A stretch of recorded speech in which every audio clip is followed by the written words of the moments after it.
Para hadirin jamaah dimuliakan Allah Subhanahu wa taala, melanjutkan kajian kita pembahasan tentang akidah dengan mengutip kitab Qatrul Waid.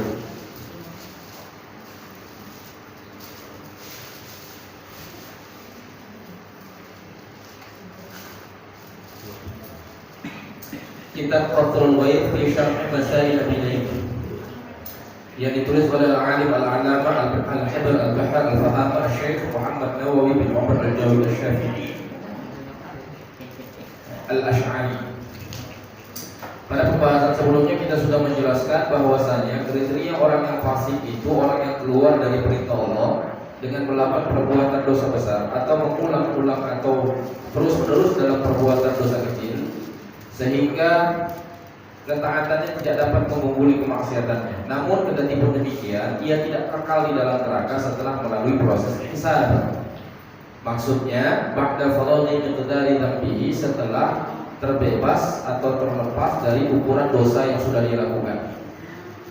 Kenapa? Li'anna dzalika la yukhrijuhu 'anil iman, karena perbuatan-perbuatan dosa yang dia lakukan itu tidak mengeluarkannya dari keimanan, illa kecuali idza taqada dan maksiyah.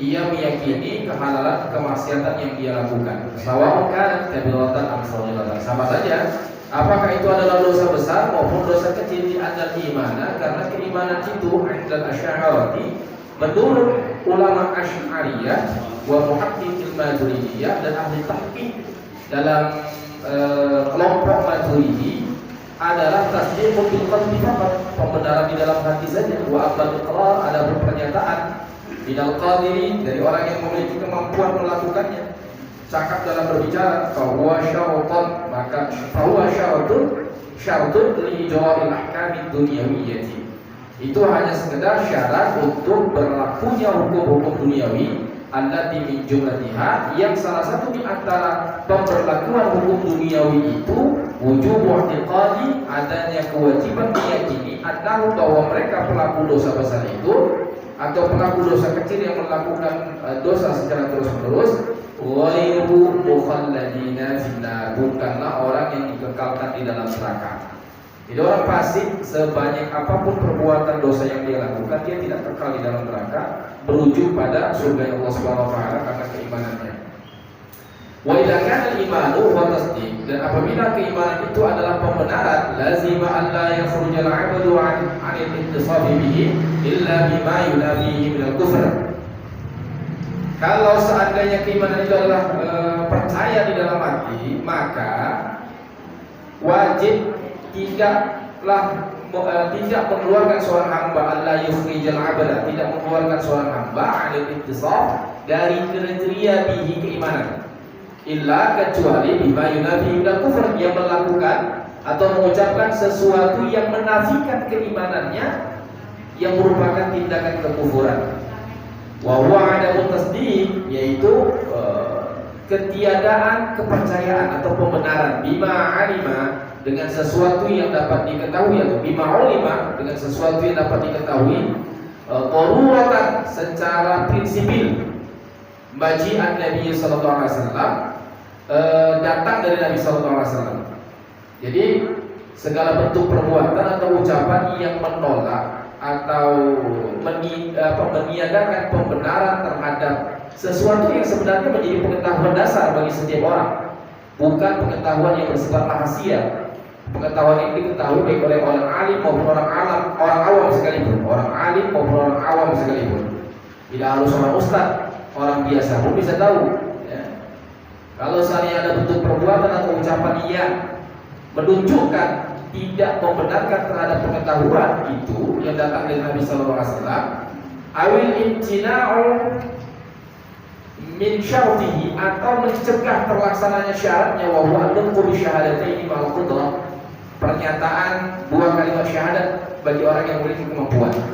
Wa kama adalah uswata, dan sebagaimana bahwasanya pelaku kemaksiatan minal mu'minin, dari kalangan orang-orang beriman, la khuluda lahum, tidak kekal bagi mereka, finnar, di dalam neraka. Kadzalika syafa'at, demikian itu juga dengan syafaat. Syafaat ini diambil dari syafaat. Syafaat itu artinya genap, ya. Syafaat itu artinya genap. Makanya sebenarnya kalau kita sholat apa itu ya? Sholat witir. Kalau bagi orang yang sholat witir 2-1, ya, 3 rakaat tapi 2-1, berarti 3 rakaat 2 salam. Itu 2 rakaat yang pertama bukan sholat witir namanya. Sholat syafa' namanya. Bukan sholat witir, sholat syafa'. Karena kenapa? Witir itu kan jin. Nah, kecuali melakukan sholat witirnya 3 rakaat sekaligus. Jadi kalau misalnya 3 rakaat 2 kali salam, gimana niatnya? Nah, 2 rakaat yang pertama, usolli sunnat syafa' raka'ataini, makmuman adaan imaman lillahi ta'ala. Terserah mau beli makmuman kalau jadi makmum, imaman kalau jadi imam, adaan kalau sendirian. Usolli sunnat syafa' raka'ataini, makmuman atau adaan atau imaman lillahi ta'ala. Barulah yang 1 rakaat berikutnya itu baru salam itu. Usolli sunnatan minal witri raka'atan, imaman, makmuman, adaan lillahi ta'ala. Jadi syafa' itu dikenal lawan dari witir. Apakah kemudian boleh orang sholat witir 1 rakaat saja setelah dia sholat isya? Ya boleh-boleh saja sebenarnya. Namanya ibadah sunnah kan, gak dikerjakan juga nggak masalah. Tetapi kalau kita lihat dari riwayatnya, witir itu 1 rakaat kondisinya kan terdesak. Sudah menjelang waktu subuh, kalau dikerjakan 3 rakaat nggak akan tercapai, keburu masuk waktu subuh, maka lakukanlah 1 rakaat. Tapi kalau baru selesai sholat isya-nya pula 1 rakaat witirnya malas betul itu. Tapi ya nggak apa-apa juga sebenarnya ya. Kalau bicara nggak apa-apa, nggak sholat pun nggak apa-apa kalau witir. Ya. Namun dalam mazhab Hanafi witir itu wajib. Ya, karena ada hadis Nabi mengatakan alaika bil witri. Alaika itu isim fi'il kalau dalam ilmu nahwu, lil amri yang menunjukkan pada perintah. Nah, jadi kalau disebut alaika itu wajib atasmu, ya, perintah harus kau lakukan. Alaika bil witri, wajib atasmu sholat witir. Maka dalam mazhab Hanafi mewajibkan sholat witir. Namun dalam mazhab yang lain seperti mazhab Syafi'i dianggap witir itu sunnah walaupun ada hadis tersebut. Kenapa? Karena Rasulullah membatasi kewajiban hanya pada sholat 5 waktu. Sehingga hadis yang mengatakan alaika bil witri itu ya sebagai penekanan, sunnah muakkad ya, sebagai bentuk penekanan. Jadi syafa' itu artinya genap. Namanya genap itu biasanya kan memenuhi ya, atau menutupi sesuatu yang kurang. Misalnya ada nih donasi dikumpulkan, ternyata dikumpulkan donasi itu terkumpul sekitar 985.000, udahlah menggenapkan aja jadi 2 juta misalnya. Jadi menggenapkan itu menutupi sesuatu yang dianggap kurang.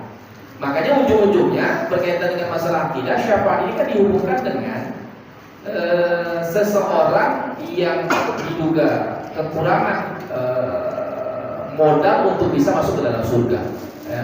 Kekurangan modal untuk bisa masuk ke dalam surga. Modal untuk masuk ke dalam surga itu ya ibadah, ketaatan, pahala. Itu modal untuk masuk ke dalam surga. Modalnya nggak cukup untuk masuk ke dalam surga atau terbebas dari neraka, maka dibutuhkan penggenapan yang disebut syafaat. Nah, digenapkanlah dengan syafaat itu. Atau sudah masuk ke dalam surga tapi modalnya nggak cukup untuk membuat dia pada derajat yang tinggi, maka digenapkanlah melalui syafaat itu. Jadi pada gilirannya syafaat itu, Bapak Ibu para hadirin yang Allah Subhanahu wa taala, bentuknya beragam. Syafaat itu bukan hanya datang dari Nabi saja. Syafaat itu bukan datang dari Nabi saja. Jadi begini, saya ingat dulu, saya baru menikah. Saya kebetulan waktu menikah dengan istri saya itu masa ta'arufnya sangat singkat. Saya ingat di bulan 12 tahun 2015, bulan Desember tahun 2015 kami ta'arufan melalui media seorang ustaz ta'arufan. Ketemu kami di Sun Plaza lantai 4 di Stik 21, ngobrol saya bersama dengan seorang ustaz, calon istri saya waktu itu bersama dengan 3 orang perempuan, ngobrol ta'arufan. Obrolan itu berjalan sekitar selama 1 jam kurang lebih 60 menit. Kemudian kenalan, ya saya telusuri latar belakangnya. Dia pesantren 6 tahun, kemudian dia kuliah S1-nya di Surabaya, Sunan Ampel, dan di sana juga dipondokkan karena dia beasiswa, juga biasa ngaji sama para kiai di Surabaya. balik dari sana kemudian dia jadi ustadzah di pondok pesantren. Ya, jadi yang saya tangkap pada waktu itu ya dia udah biasa lah itu kalau sholat lama-lama gitu kan. Jadi begitu baru menikah waktu itu, ya namanya kita mencintai istri kita, mencintai keluarga kita, kita berharap sehidup sesurga kan gitu dia bahasanya, sehidup sesurga. Yang kita pikirkan itu ya biar supaya sesurga masuk pintu dari pintu yang sama dan kaplingan yang sama. Kan lucu kalau seandainya suami istri berada dalam surga yang sama tapi kaplingannya beda. Awak disuruh sebelah sana, dia disuruh sebelah sana, atau dia di atas atau di bawah atau dia di atas gitu kan. Jadi waktu itu saya sholat selesai, ada satu perjalanan cukup jauh gitu kan, sehingga agak terlambat ke masjid, jadi nggak sempat sholat di masjid waktu itu, sholat di rumah pukul 9:21.00 sholat saya. Itu lagi semangatnya iman, lagi lagi mengalami penaikan yang drastis dengan sholat isya 4 rakaat, 2 rakaat yang pertama itu 1 juzuk surah Al-Baqarah, 1 juzuk dibagi 2. Jadi 1 rakaat pertama setengah juzuk, rakaat kedua setengah juzuk. Ya saya merasa keren aja waktu itu bisa berjamaah dengan istri dengan sholat yang begitu kan. Bahkan kalau saat kita sholat di Masjid Agung pun di malam-malam tarawih itu 1 juzuk itu dibagi 20 rakaat. Saya memang karena kita kan kalau yang menghafal Al-Quran satu roja sur aja gitu kan, sur baca gitu kan. Jadi selesai sholat isya nangis istri saya. Oke, gini pernah rumahnya sholat itu ya katanya, nangis ya. Belakangan semakin saya mendalami mengkaji berbagai kitab-kitab Torah, saya menemukan bahwa ada sebenarnya pesan dari Allah Subhanahu Wa Taala yang kesimpulannya itu kita nggak harus punya amalan yang sama untuk bisa sesurga dengan orang yang kita cintai. Kita nggak harus punya amalan yang sama untuk bisa berada dalam derajat yang sama di akhirat. Kalau tidak keliru saya itu ada di dalam surah Al-Ra'd ayat 21. Allah Subhanahu wa taala berfirman begini. Jannatu 'adn yadkhulunaha wa man salaha min abaihim wa azwajihim wa dhurriyyatihim. Surga Aden itu nanti orang-orang beriman akan masuk ke dalamnya tidak sendirian. Dia masuk bersama dengan orang-orang saleh dari kalangan ayah-ayahnya, keturunan ke atas, kemudian istri-istrinya dan juga anak keturunannya ke bawah. Imam Ibnu Katsir ketika menafsirkan ayat ini dia mengatakan begini, fajama'a bainahum wa bain ahbabihim fiha. Allah mengumpulkan antara mereka orang-orang beriman dengan orang-orang yang mereka cintai ke dalam surga itu, minal abai wal ahlina wal abna, dari kalangan ayah, istri, kemudian anak keturunan ke bawah. Mimman huwa salihun lidukhulil jannati lil mu'minin. Di antara orang-orang yang saleh dari orang-orang beriman itu untuk masuk ke dalam surga. Untuk bagaimana Allah Subhanahu wa taala memasukkan mereka dan untuk apa dimasukkan ke dalam surga dan dikumpulkan di tempat yang sama, lituqirra'ayunahum. Ini menunjukkan rasa kasih sayang Allah Subhanahu wa taala untuk menyenangkan hati mereka. Sampai-sampai kata Imam Ghazali hatta sampai-sampai turfa'u an darajatil adna ila darajatil a'la. Sampai-sampai orang yang derajatnya di bawah itu naik ke derajat yang paling atas. Nah, kita kasih ilustrasi biar lebih mudah begini. Surga itu di akhirat kan banyak pintunya. Tergantung amal. Ada pintu untuk orang yang puasa, ada pintu untuk orang yang haji, ada pintu orang yang untuk baca Quran. Kalaupun seandainya kita masuk dari pintu yang sama sebagai pembaca Al-Quran atau penghafal Al-Quran, itu nanti di yaumul qiyamah sebagaimana termaktub di dalam sebuah hadis di dalam kitab At-Tibyah ada di Hamalatul Quran yang ditulis oleh Imam An-Nawawi. Rasulullah SAW menyebutkan nanti para pembaca Al-Quran itu ketika di yaumul qiyamah disuruh kepada mereka irtaki, naik, ya. Wartil, dan juga baca ayat-ayat Al-Quran yang pernah kau baca dulu ketika di yaumul qiyamah. Lalu Rasulullah menjelaskan bahwasanya pembaca Al-Quran itu di yaumul qiyamah itu akan berada pada derajat sesuai dengan berapa jumlah ayat yang dia baca. Di dalam Al-Quran itu ada 6.236 ayat menurut perhitungan ahli Kufah, dan saya melakukan secara mandiri 6.236 ayat. Maka ada 6.236 tingkatan di dalam surga bagi pembaca Al-Quran. Artinya kalau suami hanya membaca Al-Quran surah Al-Baqarah saja, berarti dia berada pada derajat 286, karena surah Al-Baqarah ada 286. Tapi kalau istrinya membaca Al-Quran surah Al-Baqarah dan surah Al-Imran, berarti dia berada pada derajat 486, karena surah Al-Baqarah 286, surah Al-Imran ada 200, diakumulasikan aja. Jadi 486. Kalau beginilah menurut konsep derajatan itu, maka suami dan istri gak ketemu. Selisihnya itu ada 200 tingkatan, jauh itu. Istrinya di atas, suaminya di bawah, gak akan ketemu.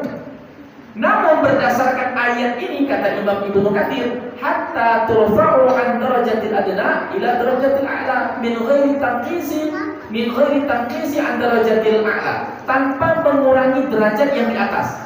Jadi biar supaya ketemu itu enggak diturunkan yang atas kemudian dinaikkan bawah, ketemu tengah, itu enggak. Tapi yang di atas itu tetap berada pada posisinya karena dia sudah beramal di tingkat itu. Karena kasih sayang Allah kepada yang di atas ini, maka yang di bawah amalnya nggak cukup untuk naik ke atas, dinaikkan oleh Allah SWT ke atas. Jadi kalau ada orang katakan begini, amal orang itu masing-masing berdasarkan ayat surah An-Najm itu, wa allaisa lil insani illa ma sa'a, surah An-Najm ayat 39 ya. Wa allaisa lil insani illa ma sa'a, tidaklah seseorang itu akan mendapatkan sesuatu kecuali sesuai yang diusahakannya. Kalau hanya berpijak pada ayat ini saja, nggak akan mungkin ketemu orangnya. Yang diamalkannya sebatas ini, yang diamalkannya sebatas ini nggak akan ketemu. Kalau hanya berpijak pada seseorang hanya mendapatkan sesuatu yang dia usahakan. Sedangkan ayat ini menegaskan bahwa yang diusahakan istri menyebabkan si suami mendapatkan manfaat, naik ke atas. Artinya amalan kita itu memberi manfaat buat orang lain. Baik ketika kita sudah meninggal dunia maupun ketika kita hidup. Bahkan ada satu hadis kan, Rasulullah SAW menyebutkan bahwa nanti di hari kiamat ada seseorang yang merasa heran, aku kok bisa naik ke derajat ini, kok bisa berada di derajat ini, padahal amalan aku gak cukup untuk sampai ke derajat ini. Lantas dia bertanya, ya Allah kok bisa nih aku sampai ke derajat ini? Allah katakan, Bismillahirrahmanirrahim waladikalah, dengan sebab istighfar yang dilakukan anakmu untukmu. Jadi yang beristighfar anaknya itu menyebabkan derajat orang tuanya menjadi naik. Yang beramal anaknya tapi yang mendapat manfaat adalah orang tuanya. Jadi sesama kita ini bisa saling memberi syafaat. Kalau tadi spesifik keluarga itu kan. Tetapi secara umum ada nggak? Oh ada. Ada satu hadis di mana Rasulullah SAW menjelaskan, ketika dia yaumul kiamah nanti, penghuni neraka masuk ke dalam neraka, penghuni surga masuk ke dalam surga. Lantas orang-orang beriman yang masuk ke dalam surga itu berkata kepada Allah SWT, Rabbana kanu yusalluna ma'ana wa yasumuna wa yuhajjuna, ya Tuhan kami. Itu mereka yang masuk ke dalam neraka itu kami kenal.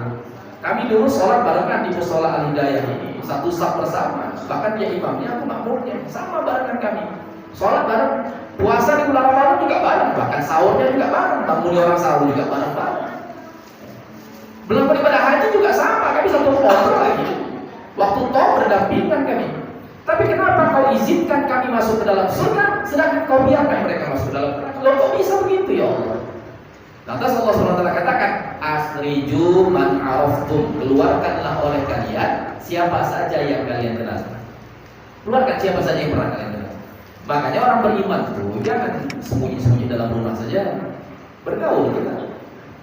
Kenapa kita perlu bergaul? Biar orang kenal, orang menjadi saksi. Yang pada gilirannya ketika dia yaumul kiamah akan saling tolong menolong. Ya seperti kita berada di majelis ini, yang bicara tidak lebih mulia daripada yang mendengar. Tapi pertemuan kita ini akan menjadi saksi ya, satu dengan yang lain. Mungkin di akhirat nanti saya akan terjerembab masuk ke dalam neraka. Bapak dan ibu yang akan menarik saya. Ya Allah, aku kenal ini Ustaz kami dulu ini yang isi ceramah di musola Hidayah. Oh ternyata banyak juga dosanya ya. Kami nggak tahu. Tapi kami menyaksikan dia orang baik, selamatkan dia ya Allah. Karena tanpa dia juga kami nggak akan taat juga ya Allah. Kami nggak ngerti ilmu juga kalau nggak dia yang ngajari. Cuma mungkin menangnya kami amal kami lebih banyak, dia amalnya sedikit masuk neraka dia. Tapi pengetahuan kami dapatkan dari dia ya Allah. Selamatkan dia. Nah, jadi pertemuan kita ini akan berbuah pada saling memberi syafaat ketika dia yaumul kiamah nanti. Makanya di dalam sebuah hadis yang diriwayatkan oleh Imam Ibnu Majah, Rasulullah SAW menyebutkan, al-mu'min alladhi yukhalitun nas wa yasbiru ala adahu. Orang beriman sosial, membangun komunikasi dengan orang lain, dan bersabar menerima keburukan-keburukan orang. Karena dalam interaksi sosial itu kita nggak bisa memaksakan orang lain itu seperti apa yang kita mau. Kita nggak bisa mengendalikan perasaan orang. Kita nggak bisa mengendalikan pikiran orang. Kita nggak bisa menentukan sikap orang harus seperti apa kepada kita. Hari ini dia menjadi orang terdekat kita, tapi besok suatu saat bisa saja dia menjadi musuh kita. Bahkan seorang ulama mengatakan berhati-hati dengan orang yang memujimu pada sesuatu yang tidak kau miliki. Kalau karena rasa senangnya dia rela berbohong dengan memberikan pujian, maka ketika benci dia akan lebih parah lagi melakukan kebohongan itu sendiri. Maka berhati-hati dengan orang yang suka memuji tidak sesuai dengan kenyataan. Oleh sebab itu para hadirin yang mulia Allah Subhanahu wa taala, kita itu bisa saling memberi syafaat. Setiap orang itu tidak bisa kita kendalikan seperti apa yang kita mau. Tapi kita dianjurkan tetap bergaul, karena kata Rasulullah, yang seperti ini khair, lebih baik. Minal ladzi la yukhalidun nas wa la yasbiru ala adahu, dibandingkan dengan orang yang tidak mau berinteraksi sosial, tidak mau membangun komunikasi, menutup diri karena nggak sabar menerima keburukan orang lain. Pada aku keluar, nanti orang-orang itu jahat sama aku, nanti ketika aku bergaul sama dia itu perilakunya buruk padaku. Justru akhlak kita itu diuji ketika sikap kita dihadapkan dengan orang yang berperilaku buruk sama kita. Orang yang pelit kan kita masih mau kasih, orang yang memutuskan kita masih mau menyambung, orang zalim kita mau maafkan. Akhlak itu di situ pastinya. Kalau kita membalas kebaikan orang yang berbuat baik sama kita, itu bukan akhlak, itu namanya transaksi itu. Itu mindset pebisnis, take and give, kau kasih aku terima, dan aku akan berikan sebagaimana yang kau berikan. Makanya ada orang mengatakan kalau kau baik sama aku baik sama kau. Dan kalau kau jahat sama aku bisa lebih jahat dari setan. Ini ucapan orang tidak berakhlak ini.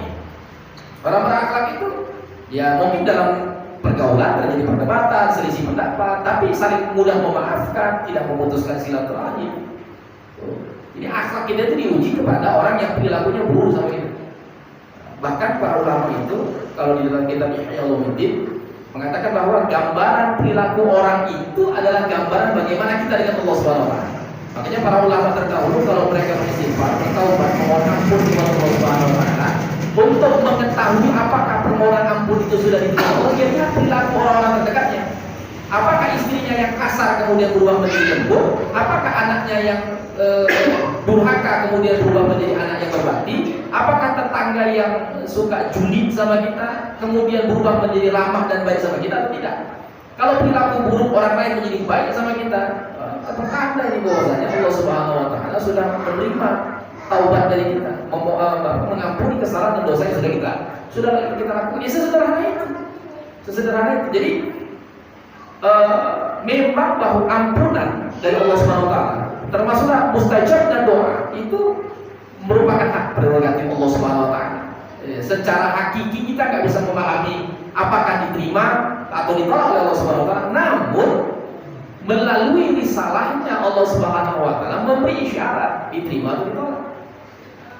Memberi isyarat bahwa amalan itu diterima atau ditolak. Jadi makanya Imam Hasan Al-Basri itu pernah mengatakan istaghfiru minal asdiqa'il mu'minin fa inna lahum syafa'atan yaumil qiyamah. Perbanyaklah oleh kalian teman-teman dari kalangan orang beriman karena mereka itu dapat memberikan syafaat ketika di hari kiamat. Jadi sederhananya apa? Syafaat itu bisa datang dari siapa saja. Dengan syarat apa? Biiznillah. Semuanya itu terjadi dengan izin Allah Subhanahu wa taala. Jadi manusia atau makhluk yang memberi syafaat itu hanya perantara. Hakikatnya syafaat itu adalah milik Allah Subhanahu wa taala. Makanya Rasulullah katakan, "Awinni." Kalian bantu keluarku untuk aku bisa membantu kalian dengan cara apa? Aku sujud, perbanyakkan sujud kepada Allah Subhanahu wa taala. Jadi Rasulullah itu sayang betul sama kita, cinta betul sama kita, berharap bisa membantu kita. Tapi Rasulullah SAW itu terhalang dengan kehendaknya Allah Subhanahu wa taala. Rasulullah tidak punya hak prerogatif tanpa izin dari Allah Subhanahu wa taala. Karena Rasulullah adalah makhluk, Rasulullah adalah seorang hamba, tidak bisa menentukan sendiri. Rasulullah sangat ingin memberikan syafaat kepada seluruh umatnya, tapi syarat untuk bisa mendapatkan syafaat itu kata Rasulullah, bantu aku. Caranya gimana? Kalian banyak sujud. Artinya kalau kita tunduk kepada Allah Subhanahu wa taala, nanti giliran kekurangan kita dalam ibadah itulah yang akan dilengkapi oleh Rasulullah SAW untuk diberikan syafaat. Jadi Allah ridho dulu dengan kita. Jadi hitung-hitungannya itu Allah ridho dengan kita, kemudian Allah akan memberikan pembelaan tanpa menghilangkan kemahaadilan Allah Subhanahu wa taala. Ini berdasarkan analisa saya ya. Jadi Allah itu tetap menunjukkan kemahaadilannya, tetapi rahmatnya itu ada di balik kemahaadilan itu. Contoh misalnya begini. Kalau kita baca surah An-Nur ayat 22, mungkin saya sudah pernah sampaikan ya. Surah An-Nur ayat 22 ini kan teguran Allah kepada Abu Bakar. Jadi pada peristiwa haditsul ifki, Aisyah radhiyallahu anha difitnah telah berselingkuh dengan seorang sahabat besar bernama Sofwan al-Mu'attal. Yang menebarkan awalnya itu adalah Abdullah bin Ubay bin Salul, seorang munafik Madinah.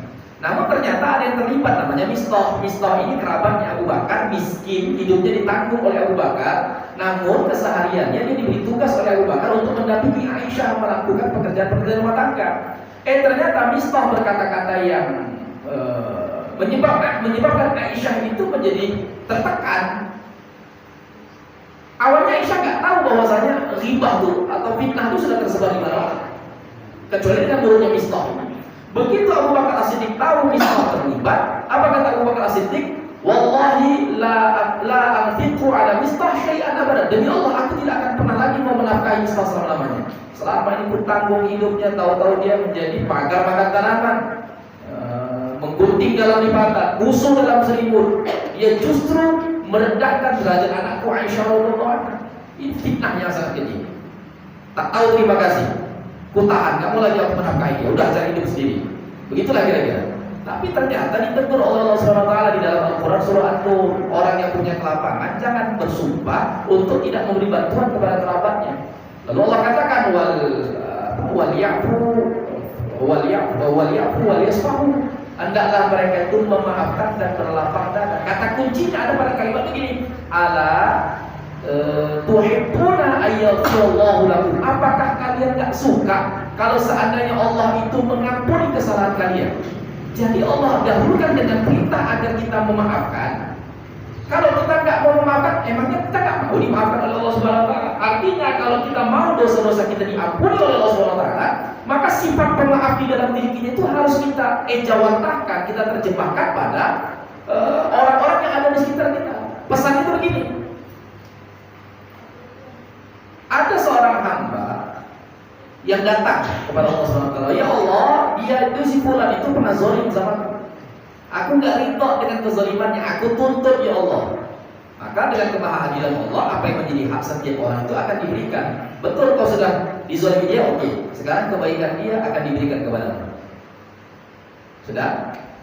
Lalu Allah katakan, kau juga punya dosa loh sama aku. Tapi ya Allah, aku sudah mohon ampun kepadamu ya Allah, aku sudah berusaha bertobat ya Allah, maafkan aku. Kira-kira, kau maafkan gak ya? Masalahnya gini loh bro. Kau minta maaf sama aku. Maaf itu adalah hak prerogatif. Kau tahu nggak, hambaku yang baru kau tagih, yang baru kau tuntut tadi itu, aku tahu bahwasanya dia itu pernah jahat, dia itu pernah menjadi ahlul maksiat. Tapi setelah itu dia bertaubat. Semua yang berkaitan dengan hakku sudah aku lepaskan, aku sudah memaafkan kesalahannya, aku sudah ampuni kesalahannya. Dan aku ridho dengan hambaku ini. Setelah dia tobat, dia terus berbuat baik. Tapi memang sebelum dia bertobat, dia pernah jahat sama aku. Dan itu adalah hakmu, aku gak bisa memaksa. Karena itu hakmu, kau tuntut. Ya aku mau gak mau nih, aku ambil nih kebaikannya bukan sama kau. Gara-gara kebaikan itulah dia gak jadi masuk surga ini. Jadi kurang tiketnya masuk surga ini. Kira-kira pantas gak aku memaafkan kau? Sementara di sisi yang lain, hambaku masuk neraka gara-gara kau. Ya udahlah, masalah kau, maafkan. Masuk juga berharap sama dia. Kau berharap dengan kau. Kau berharap aku ampuni, tapi kau tak mau mengampuni kekasihku. Kau tak mau memaafkan kesalahan hamba yang aku cintai. Ya udah, masuknya ke dalam sana. Aku juga bisa menggunakan hak prerogatif aku tidak memaafkan, sebagaimana kau tak mau memaafkan. Ya. Makanya para ulama mengatakan, salah satu di antaranya Hujjatul Islam Imam Al-Ghazali, ketika kita mendalami makna Asmaul Husna itu bukan hanya sekedar menghafal. Walaupun di dalam hadis itu maka siapa yang menghafal 99 Asmaul Husna maka dia akan masuk ke dalam surga. Maksud menghafal itu ahsa itu sebenarnya bukan hanya menghafal, menghitung. Jadi orang itu tahu sifat nama Allah ada 99, dia hafal. Penghafalan itu dalam bentuk pengejawantahan di dalam diri. Makanya ketika Imam Al-Ghazali menulis kitab Al-Maqasad, Al-Maqasad Al-Asna fi ma'rifatillahi ta'ala, fi ma'rifati asma'illahi ta'ala al-husna, itu mengatakan bahwa setiap ia menjelaskan nama-nama Allah yang 99 secara satu persatu itu, ujungnya implikasi dari pengetahuan terhadap asma Allah itu bagaimana kita bisa menerapkan nama itu di dalam diri kita. Kalau Allah Maha Rahman, ya kita juga punya rahmat kepada orang lain. Kalau Allah itu Maha Pengampun, ya kita juga mengampuni kesalahan orang lain. Ini sejalan dengan apa yang disabdakan Rasulullah SAW. Takhallaqu ka'akhlaqillah. Berakhlaklah kalian, berperilakulah kalian sebagaimana perilakunya Allah Subhanahu wa taala. Jadi para hadirin yang dimuliakan Allah Subhanahu wa taala, setiap orang bisa punya syafaat, bisa saling memberi syafaat. Jadi orang-orang yang bermaksiat itu dari kalangan orang beriman itu tidak kekal mereka berada di dalam neraka. Begitu juga syafaat la tasilu lil kufar. Syafaat itu tidak bisa diterima oleh orang kafir. Allah Subhanahu wa taala berfirman, "Fama tanfa'uhum syafa'atu syafi'in." Maka syafaat pemberi syafaat itu tidak bermanfaat kepada mereka. Humnya itu dimaksudkan adalah orang kafir. Memang ada pengecualian Abu Thalib. Ya, di dalam satu hadis disebutkan Abu Thalib itu mendapatkan syafaat dari Rasulullah Muhammad SAW. Syafaat yang diterima oleh Abu Thalib itu untuk menghubungkannya dengan ayat ini agar sekiranya tidak kontradiktif. Abu Thalib tetap mendapat syafaat dari Rasul, tapi syafaat yang diterima oleh Abu Thalib itu tidak menyebabkan dia bisa keluar dari neraka. Hanya dikurangi saja siksanya di dalam neraka. Jadi dikuranginya siksa neraka bagi Abu Thalib itu sampai-sampai api neraka itu hanya menyentuh sampai mata kakinya Abu Thalib saja. Enggak seluruh tubuhnya itu dibakar oleh api neraka, cukup sampai mata kakinya saja. Kenapa? Karena dia dapat syafaat dari Nabi atas kebaikannya pernah dilakukan kepada Rasulullah Muhammad SAW. Tapi perlu kita ketahui bahwasanya terbakarnya kaki Abu Thalib sampai mata kaki itu cukup membuat otaknya mendidih. Memang dibakar cuma sampai mata kaki, tapi otak pun terus mendidih karena panasnya api neraka. Walil rusuli syafa'atun ghairu mahsuratin. Para rasul, bukan hanya Nabi Muhammad ya, para rasul itu mereka memiliki syafaat yang tidak terbatas. A'dhamuha asy-syafa'atu allati raddaha ar-rusul. Dan syafaat yang paling besar itu di antara syafaat yang ada adalah syafaat yang para rasul itu saling tolak-tolakan. Mereka nggak bisa memberi syafaat itu.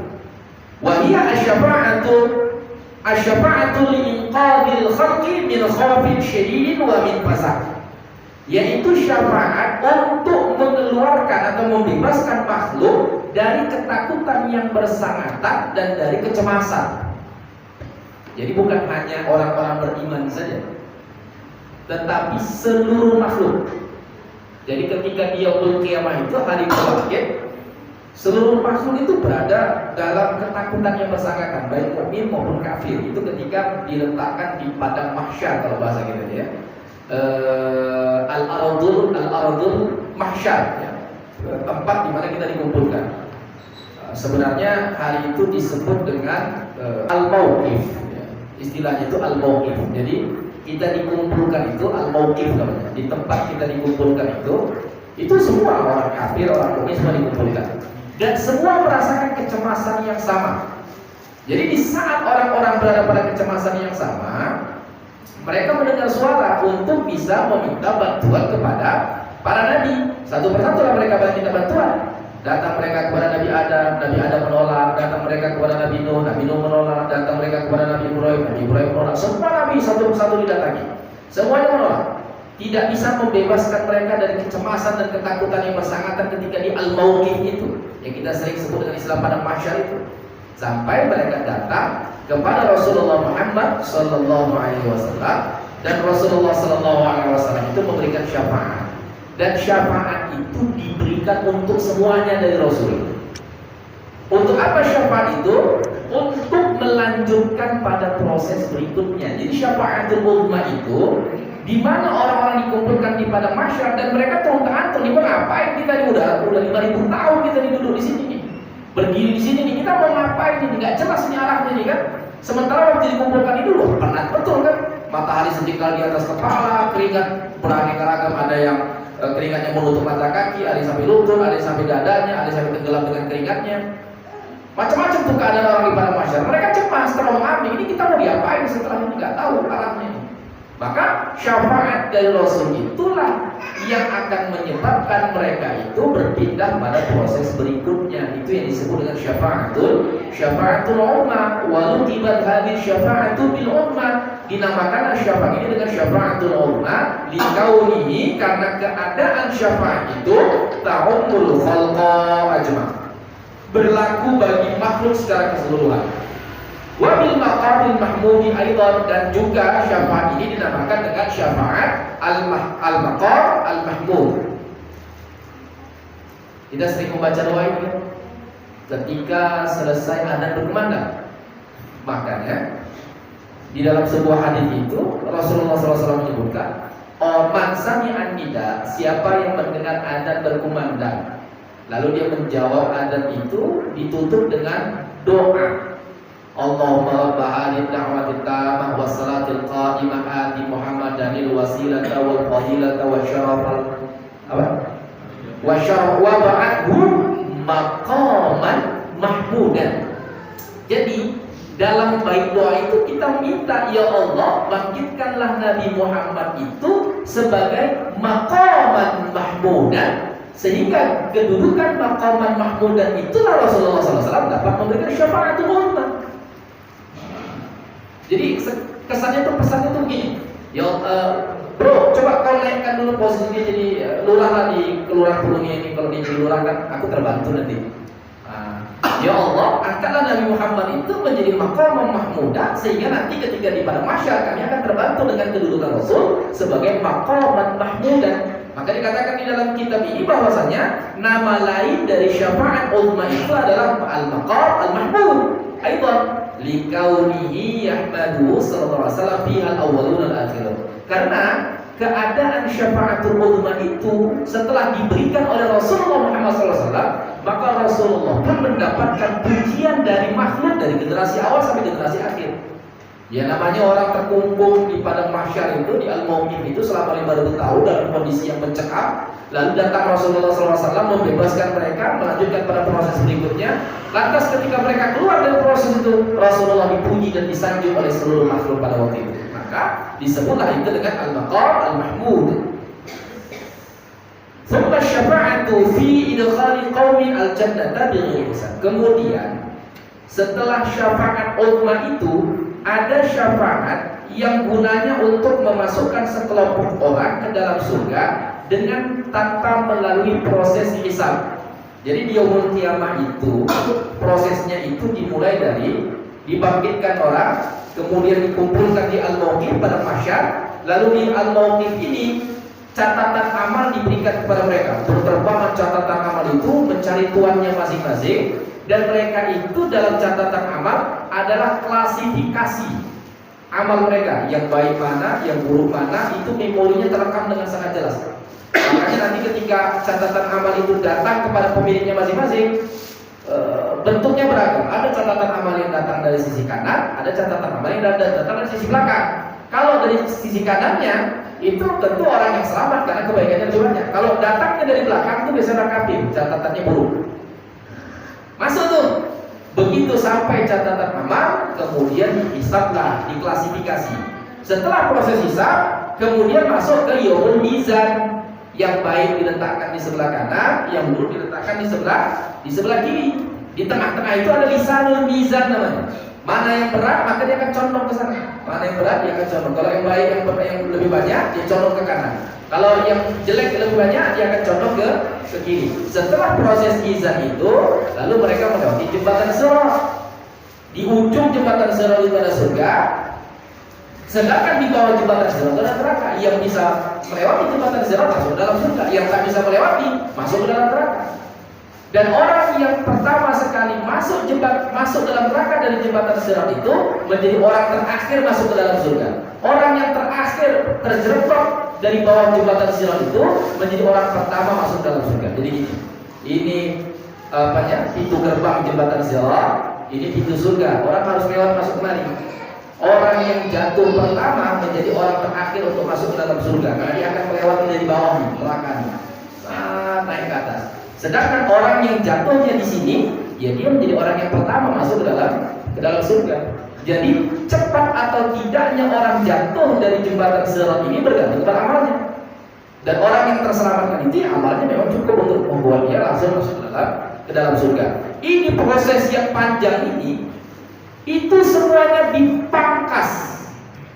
Nggak perlu tuh tengok-tengok catatan amal, nggak perlu tuh ditimbang-timbang, nggak perlu tuh melewati jembatan sirat, langsung idkhulul jannah, dukhulul jannah bil hisab, masuk ke dalam surga dengan tanpa melalui proses hisab. Itu berkat dari syafaat Rasulullah Muhammad sallallahu alaihi wasallam. Dan jumlahnya nggak banyak.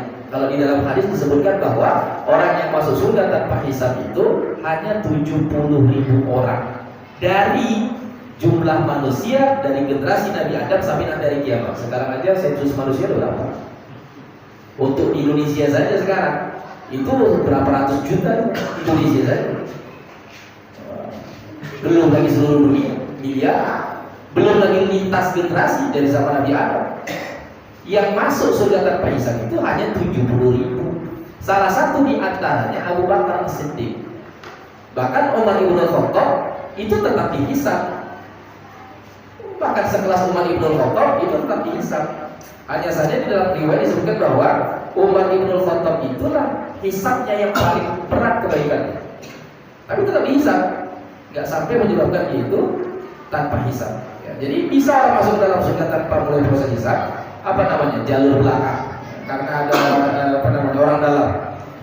Jadi istilah orang dalam itu bisa positif bisa negatif sih. Karena kita nanti di akhirat pun butuh orang dalam juga ya.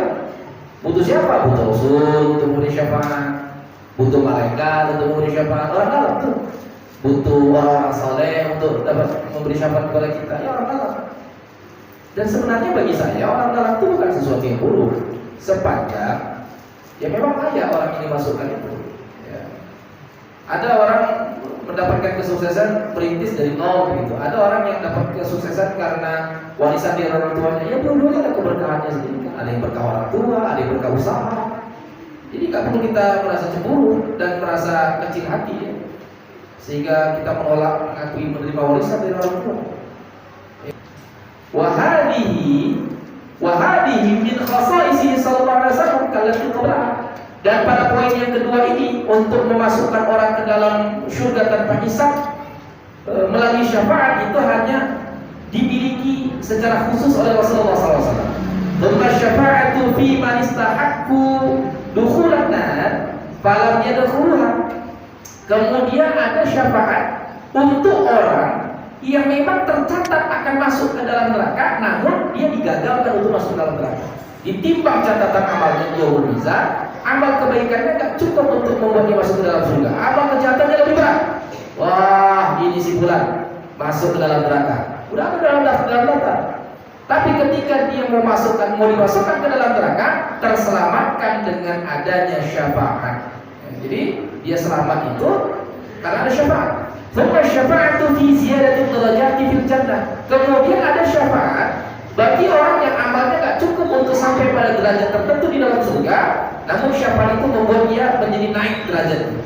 Thumma syafa'atu fi qaumin min as-sulaha'i yujawizullahu anhum fi taqsirihim fit ta'at. Kemudian ada juga syafaat untuk sekelompok orang dari kalangan orang-orang saleh, namun amal mereka gak cukup untuk buat mereka masuk ke dalam surga. Ya. Maka syafaat itu membuat mereka itu amal mereka, ketaatan mereka itu menjadi cukup untuk membuat mereka masuk ke dalam surga. Thumma syafa'atu fi ikhraji man adkhalan nar minal muwahhidin. Kemudian ada syafaat yang diberikan untuk mengeluarkan orang-orang yang masuk ke dalam neraka dari kalangan al-muwahhidin. Nah, jadi gini. Wa hadhihi la takhtassu bihi sallallahu alaihi wasallam bal yushariku biha al-anbiya wal malaika wal mu'minun. Dan ini tidak spesifik kepada Nabi saja, Nabi Muhammad saja, tapi nabi-nabi yang lain, malaikat juga orang beriman bisa memberikan syafaat. Kemudian berikutnya, thumma syafa'atu fi takhfifil 'adabi liman istahaqqa al-khuluda fin nari fi ba'di awqatin Abi Thalib. Ini tadi saya jelaskan. Kemudian ada syafaat untuk meringankan azab bagi orang yang memang dia berhak mesti kekal di dalam neraka, namun dia mendapatkan keringanan itu pada sebagian waktu saja. Kayak Abi Thalib, seperti Abu Thalib. Abu Thalib dapat syafaat tapi tidak menyebabkan dia keluar dari neraka, hanya saja siksanya diringankan. Tsumma syafa'u fi afalil musyrikin liyadkhulul jannah. Kemudian ada syafaat ini untuk anak-anak orang musyrik agar mereka masuk ke dalam surga. Ini anak masih kecil, ya. Kalau mau dimasukkan ke dalam neraka, dia belum punya amalan, dia belum memiliki kemampuan untuk memilih, masih kecil juga, akalnya belum cukup, kedewasaannya belum cukup. Kalau dimasukkan ke dalam neraka, kok kayaknya nggak adil. Dia belum punya kesempatan memilih, kok udah langsung dimasukkan ke dalam neraka. Tapi kalau mau dimasukkan ke dalam surga, bapaknya kafir, mamanya kafir. Ini gimana caranya biar supaya dia bisa masuk ke dalam surga? Maka dipakai syafaat itu. Jadi syafaat itu untuk memasukkan orang-orang yang meninggal dunia di masa usianya masih kecil, sedangkan orang tuanya itu musyrik. Jadi kenapa dia bisa masuk surga? Ya dia masuk surga bukan karena amal, karena dia beramal. Jadi bagaimana dia bisa masuk surga? Ya karena Rasulullah memberikan syafaat kepadanya. Nama syafa'atuhu sallallahu alaihi wasallam liman mata di Madinah. Kemudian ada syafaat berikutnya kepada orang yang meninggal dunia di kota Madinah. Waliman sabara ala la'awaiha, dan dia sabar menerima kepahitan dan ujian berada di kota Madinah.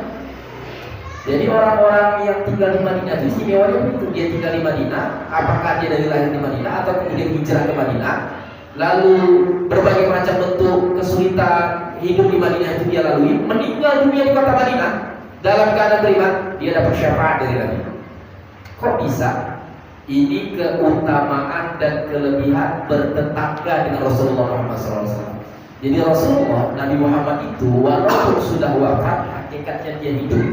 Banyak sekali riwayat yang menjelaskan bahwa Rasulullah hidup di alam kuburnya. Kalau dalam istilah akidah itu disebutkan hayatul barzakhiyah, kehidupan di alam barzakh. Dalam satu riwayat misalnya, kalau ada umat Nabi Muhammad yang mengucapkan salam kepada Nabi Muhammad, kata Nabi Muhammad, Allah membalikkan ruhnya, kemudian Rasulullah akan menjawab langsung salam orang yang mengucapkan salam kepada dirinya. Sedangkan yang bersalam dan bersalawat kepada Rasulullah di dunia ini terus-menerus gak berhenti, Pak. Mungkin kita hari ini gak bersalawat, tapi di sebelah sana sedang bersalawat. Mungkin yang di sana tidak bersalawat, tapi di belahan bumi sebelah sana bersalawat. Salawat kepada Rasulullah itu gak berhenti-berhenti. Artinya jasad dan ruhnya Rasulullah SAW itu tetap berada pada posisinya. Namun kehidupannya gak sama dengan kehidupan orang di dunia yang butuh oksigen, butuh degup jantung. Loh, apa bisa hidup? Itu urusan Allah. Bagaimana cara Allah membuat orang bisa hidup seperti itu? Jadi Rasulullah SAW itu tetap hidup. Oleh sebab itulah makanya satu anugerah yang sangat luar biasa bagi orang yang bisa berziarah ke makam Rasulullah SAW.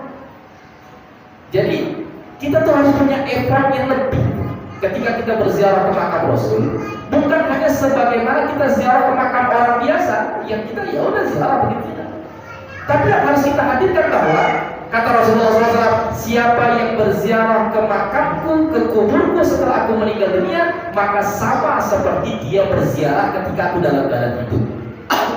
Dan di dalam Al-Quran dikatakan, orang yang datang kepada Rasulullah SAW meminta Rasulullah untuk mendoakannya, memohonkan ampun kepada Allah Subhanahu Wa Taala, lalu Rasulullah melakukannya, maka orang tersebut mendapatkan ampunan dari Allah Subhanahu Wa Taala. Maka salah satu di antara anjuran ketika kita berziarah ke makam Rasulullah, beristighfar dan banyak berdoa. Hanya saja karena Makkah dan Madinah sekarang dikuasai oleh orang Wahabi, begitu angkat tangan langsung nausir, ciblah, langsung nausir. Makanya ketika berada di makam Rasul jangan angkat tangan, berdoa terus. Nanti angkat tangan pun kita lama di situ diusir juga. Curiga mereka, apa ini lama-lamanya? Kiblah. Nah, orang itu. Ya karena mereka kan punya paham bahwa seolah kita itu menyembah Rasul, tidak begitu. Mereka susah menjelaskan mereka begitu kan. Mereka udah tugasnya begitu. Nah, tapi setidaknya bagi kita yang punya kesempatan berziarah ke makam Rasulullah SAW itu, pada kalimat berikutnya nih, apa kata Syekh Nawawi? Dia katakan waliman zarahu sallallahu alaihi wasallam ba'da mautihi. Dan siapa yang berziarah ke makam Rasulullah SAW setelah Rasulullah SAW meninggal dunia mendapatkan syafaat dari Rasulullah SAW. Ayo yang belum umroh segera daftar. Wallahu a'lam bishawab. Demikian mungkin yang dapat saya sampaikan. Wassalamualaikum warahmatullahi wabarakatuh.